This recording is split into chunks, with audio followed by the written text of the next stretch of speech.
ఈ 8 గంటల react JS ట్రైనింగ్లో మనం ఏం నేర్చుకోబోతున్నాము అన్న దాని గురించి మాట్లాడుకుందాం. కంటెంట్స్ ఏంటి అనేవి తెలుసుకునే ముందు ప్రాజెక్ట్స్ ఏ విధంగా ఉండబోతున్నాయి అన్న దాని గురించి మాట్లాడుకుందాం. ఈ విధంగా కిడ్స్ మ్యాథ్ గేమ్ అన్నటువంటి ఒక అప్లికేషన్ ని క్రియేట్ చేయడానికి ట్రై చేద్దాం. ఓకే, ఇక్కడ స్టార్ట్ మీద క్లిక్ చేస్తాం.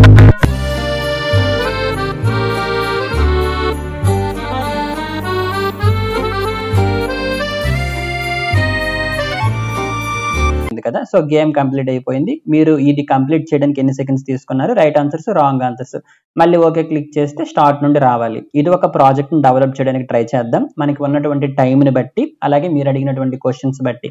అలానే టాస్క్ మేనేజర్ అని చెప్పేసి ఇంకొక సింపుల్ అప్లికేషన్ డెవలప్ చేద్దాం. ఇక్కడ చూడండి, ఇది మన యొక్క హోమ్ పేజ్ అనుకోవచ్చు. ఇప్పుడు టాస్క్స్ మీద క్లిక్ చేస్తాను. ఇక్కడ చూడండి, ఈ యొక్క యూఆర్ఎల్ బాగా అబ్జర్వ్ చేయండి. దీని మీద క్లిక్ చేసిన వెంటనే నా యొక్క యూఆర్ఎల్ చేంజ్ అయ్యింది. చూసారా, టాస్క్స్ అని వచ్చింది కదా.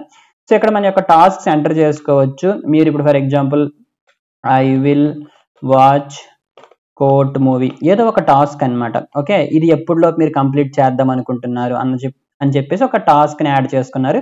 ఒకవేళ ఇప్పుడు మీరు ఇది కంప్లీట్ చేస్తారనుకోండి, కంప్లీట్ మీద ఈ విధంగా క్లిక్ చేస్తారు. ఓకే, అలా కాకుండా ఇది అండు కూడా చేసుకోవచ్చు. అలా కాదు ఇది మీకు వద్దు అనుకుంటే డిలీట్ కూడా చేసుకోవచ్చు అనమాట. సో ఈ విధంగా, అలానే సింపుల్ గా అబౌట్ లో దీనికి సంబంధించినటువంటి డీటెయిల్స్ అని ఇచ్చాను అనమాట. సో ఇది ఉపయోగించి మనం రియాక్ట్ రౌటర్ డామ్ ఏ విధంగా వర్క్ అవుతుంది అనేది తెలుసుకోవచ్చు. అలానే ఈ యొక్క అప్లికేషన్ లో మనం use state, use effect, use call back అటువంటి కొన్ని హుక్స్ గురించి మాట్లాడుకోవచ్చు. ఎంటైర్ లేఅవుట్ డిజైనింగ్ ఏ విధంగా ఉంటుంది అవన్నీ కూడా మాట్లాడుకోవచ్చు అనమాట.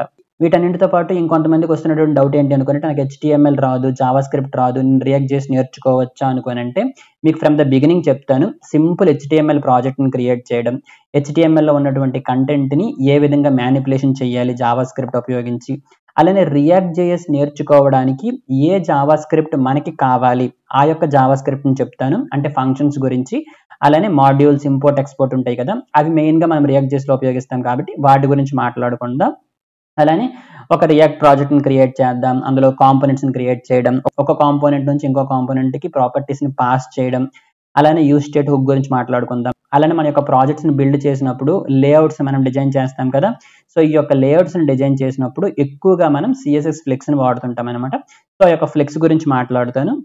అలానే ఒక లక్కీ డ్రా గేమ్ అని చెప్పేసి ఇంకొక సింపుల్ వెబ్సైట్ మనం డిజైన్ చేద్దాం. సో ఆ యొక్క గేమ్ లో లైవ్ లో మీతో ఆ యొక్క గేమ్ ని ఆడి ఎవరెవరైతే రిజిస్టర్ అయ్యారో, అంటే ఎవరెవరైతే మన యొక్క మీటింగ్ కి జాయిన్ అయ్యారో ఆ టైంలో ఉన్నటువంటి వాళ్ళతో ఈ యొక్క గేమ్ ని ఆడి ఒక లక్కీ డ్రా, అంటే ర్యాండమ్ గా ఒక పర్సన్ మనం పిక్ చేసి వాళ్ళకు ఒక 100 రూపీస్ పే కూడా చేస్తాం లైవ్ లో. ఓకే, అలానే CSS లో ఇంపార్టెంట్ అయినటువంటి ఈ యొక్క పొజిషన్స్ గురించి మాట్లాడుకుందాం. అలానే రియాక్ట్ జేఎస్ లో రెండరింగ్ అనేది ఏ విధంగా వర్క్ అవుతుంది, అలానే మనం క్రియేట్ చేసినటువంటి అప్లికేషన్ యొక్క పర్ఫార్మెన్స్ ని ఏ విధంగా ఇంప్రూవ్ చేయొచ్చు, అంటే use callback, use memo ఏ విధంగా వాడతాం, అలానే రౌటింగ్ అనేది ఏ విధంగా జరుగుతుంది. ఇక్కడ మనం చూసాం కదా, ఇప్పుడు టాస్క్ మీద క్లిక్ చేస్తున్నాను అనుకోనంటే ఈ యొక్క URL లో చేంజ్ వస్తుంది కదా, దాన్ని మనం రౌటింగ్ అంటాం అనమాట. సో అది ఏ విధంగా చేయాలి, అలానే దీన్ని నేను టాస్క్ మేనేజ్మెంట్ అప్లికేషన్ అన్నాను అనమాట. సో ఈ యొక్క అప్లికేషన్ గురించి మాట్లాడుకుందాం. అండ్ ఫైనల్ గా మనం క్రియేట్ చేసినటువంటి రియాక్ట్ జేఎస్ అప్లికేషన్స్ ని ఏ విధంగా డిప్లాయ్ చేయాలి, అంటే ఇప్పుడు మనం ఇక్కడ చేసినటువంటి ప్రాజెక్ట్ అనేది మన యొక్క లోకల్లో ఉందన్నమాట. సో ఇదే అప్లికేషన్ ని పబ్లిక్ లోకి పంపించాలి అంటే మీ యొక్క ఫ్రెండ్స్ మీరు చేసినటువంటి అప్లికేషన్ ని చూడాలి అనుకుంటే వాటిని డిప్లాయ్ చేయాలన్నమాట. సో ఆ యొక్క డిప్లాయ్మెంట్ అనేది ఏ విధంగా చేస్తాము, ఈ యొక్క కాన్సెప్ట్స్ అన్ని డిస్కస్ చేసుకుందాం. ఓకే, మీకు HTML, CSS, జావా స్క్రిప్ట్ లో పెద్దగా ఐడియా లేకపోయినా సరే ఈ యొక్క కోర్స్ అనేది మీకు క్లారిటీగా అర్థమవుతుంది. నేను లైవ్ లో ఉంటాను, మీరు క్వశ్చన్స్ అడగడానికి మీకు టైం ఇస్తాను. సో మీ యొక్క క్వశ్చన్స్ నేను ఆన్సర్ ఇస్తాను కాబట్టి మీరు కంగారు పడాల్సినటువంటి అవసరం లేదు.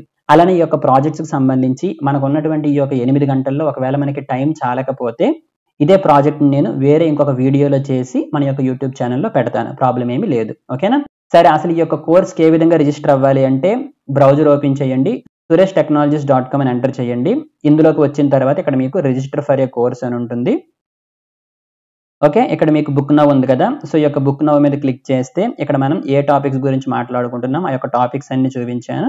అలానే ఇక్కడ మనకి టోటల్ గా ఏ రోజుల్లో ఏ టైమింగ్ లో మనం ఈ యొక్క కోర్స్ గురించి మాట్లాడుకుంటాం. సాటర్డే, అలానే సండే ఉదయం 9:30 నుంచి 11:30, అలానే సాయంత్రం 6 నుంచి 8, సేమ్ సండే కూడా అలా అనమాట. ఓకే, ఇక్కడ మీకు బుక్ నౌ ఉంది కదా, సో ఈ యొక్క బుక్ నౌ మీద క్లిక్ చేసి మీ యొక్క డీటెయిల్స్ ఎంటర్ చేసి ఇక్కడ మీ యొక్క డీటెయిల్స్ అన్ని ఎంటర్ చేసి బుక్ నౌ మీద కొట్టారనుకోండి, అక్కడ మీరు పేమెంట్ చేసిన తర్వాత మీరు ఇక్కడ ఇచ్చినటువంటి ఈమెయిల్ ఐడి ఏదైతే ఉంటుందో ఈ యొక్క ఈమెయిల్ కి మీకు ఒక లింక్ వస్తుంది, థ్యాంక్ యూ ఫర్ పర్చేజింగ్ అని చెప్పేసి. ఆ యొక్క మెయిల్ వచ్చినటువంటి ఒక 10 నిమిషాల లోపు మీకు ఇంకొక మెయిల్ వస్తుంది. ఆ మెయిల్లో మీకు మన యొక్క జూమ్కి సంబంధించినటువంటి లింక్ అనేది ఉంటుంది. ఆ యొక్క లింక్ని ఉపయోగించి మీరు మన యొక్క కోర్సులోకి జాయిన్ అవ్వచ్చు అనమాట.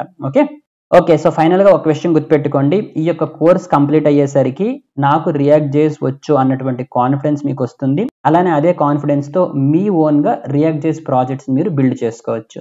Okay, thank you for watching this video and please do subscribe to our channel.